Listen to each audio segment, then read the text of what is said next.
사진 한 장만 가지고도 에드포스트 수익 창출이 가능합니다. 그 속성 코스를 여러분들에게 알려드리도록 하겠습니다. 생활정보 드리는 보호주의입니다. 영상 보시기 전 좋아요 한 번씩 부탁드리겠습니다. 부업주부 네이버 블로그로 돈을 버는 방법은 굉장히 다양할 것입니다. 제가 오늘 말씀드린 에드포스트에서부터 시작해서 체험단, 기자단, 브랜디드 광고, 스마트 스토어나 자기 사업과 연계해서 홍보 채널로도 사용을 할 수가 있을 겁니다. 그 중에서 에드포스트 수익 창출을 받는 것이 가장 쉬운 단계에 속하는데요. 기준 총 3가지가 있습니다. 블로그 개설한 지 3달 이상, 90일 이상, 일 방문자 수 평균 100명, 그리고 포스팅은 50건 이상을 하셔야 됩니다. 자, 그런데 말이죠. 에드포스트 수익 창출하는 것 자체는 어떤 분들에겐 굉장히 쉽다고 느끼실 수 있고 이미 여러분들 중에서도 받으신 분들이 있을 겁니다. 저 같은 경우는요, 블로그를 아예 몰랐습니다. 그러니까 그냥 왕초보 중에 왕초보였었고요. 불과 몇 달 전에 시작을 했었습니다. 제가 2007년도에 개설했던 블로그가 있었는데 그걸 어떻게 키워보겠다고 막 했는데 저 아무것도 뭐 모르고 막 링크 남발하고 막 쿠팡글 올리고 하다 보니까 아예 통으로 싹 저품질로 날아가 버렸습니다. 그게 너무 아까워요. 옛날에 만들어졌던 블로그였기 때문에 제가 조금만 더 관리를 잘 했다면 아주 좋은 블로거가 됐을 텐데 통으로 저품질을 당하고 나니까 진짜 힘이 빠지더라고요.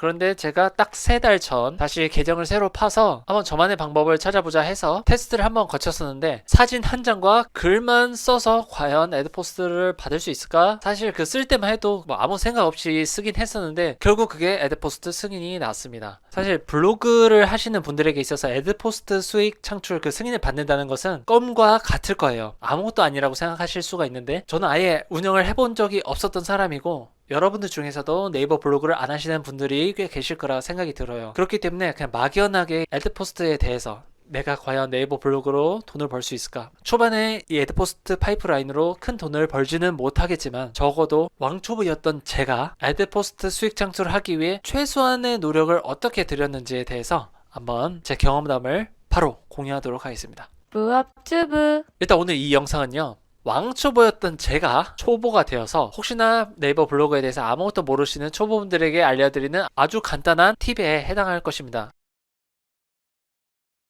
사진 한 장으로 어떻게 에드포스트 최소 조건을 달성할 수 있었을까요? 지금부터 바로 알려드릴 건데요. 일단 첫 번째, 중소형 키워드와 콘텐츠를 정했는데요. 제가 가지고 있던 어떤 지식 정보, 일이라든지 취미라든지 여러분들이 잘 알고 계신 분야, 전문가 수준까지 잘 알고 계실 필요도 없습니다. 그냥 초보 수준에서 왕초보에게 알려줄 만한 그런 지식 정도, 여러분들께서 술술 풀어낼 수 있을 정도의 콘텐츠이면 됩니다. 저는 제가 했던 일 분야 중에 하나를 잡고 한번 그거를 쭉 풀어내고자 했거든요. 시리즈물을 만드신 겁니다. 어떤 여러분들께서 다루고자 하는 주제 A가 있다면 이 A에서 중소형 키워드를 뽑아내고 이제 그걸로 그 중소형 키워드로 시리즈물을 쫙 뽑아냅니다. 1편, 2편, 3편, 4편 이런 식으로요. 그러다 보니까 결과적으로 어떻게 됐느냐, 제가 한두 달 정도 지나니까 그 중소형 키워드에 1등을 먹었습니다. 뷰탭에서 최상단 1위를 먹을 수 있었는데요. 참 재밌는 점이 뭔지 아세요? 그 중소형 키워드를 시리즈별로 만들다 보니까 이게 그 최상단에 올라가는 게 계속 바뀌어요. 8편이 최초로 최상단에 꽂혀 있다가 뭐 어떨 때 15편이 올라갈 때도 있고 30편,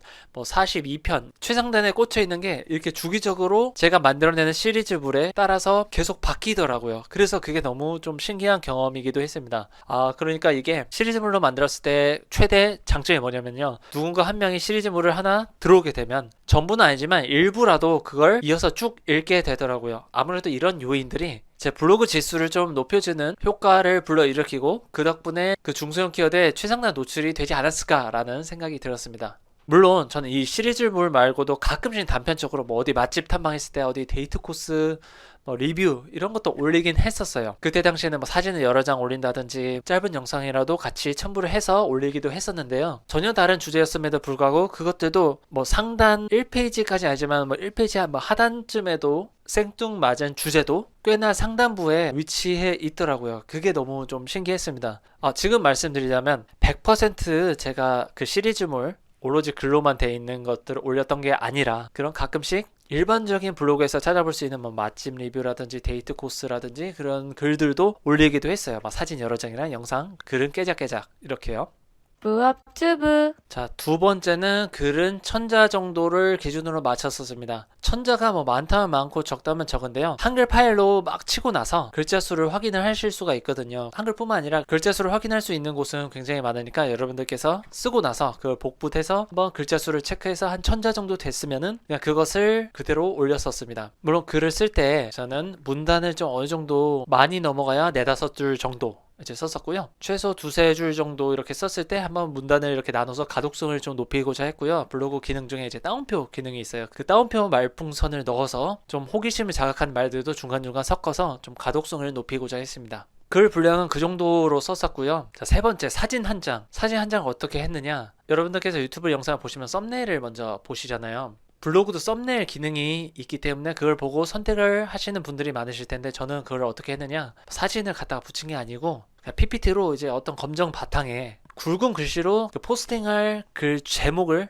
그대로 적었습니다. A 주제 중소형 키워드 시리즈 몇 편 제목 블라블라블라블라 이렇게 만들어서 그 사진을 딱 맨 위에 놓고 시작을 했습니다. 결과적으로 뭐 사진이 한 장이 필요한 것도 아니고 그냥 텍스트 이미지라고 보시면 돼요. 텍스트 이미지 그냥 그거 딱 하나 쓰고 글만 한 1000자 정도만 해서 제 블로그의 한 7-80% 정도가 그런 글이었고요.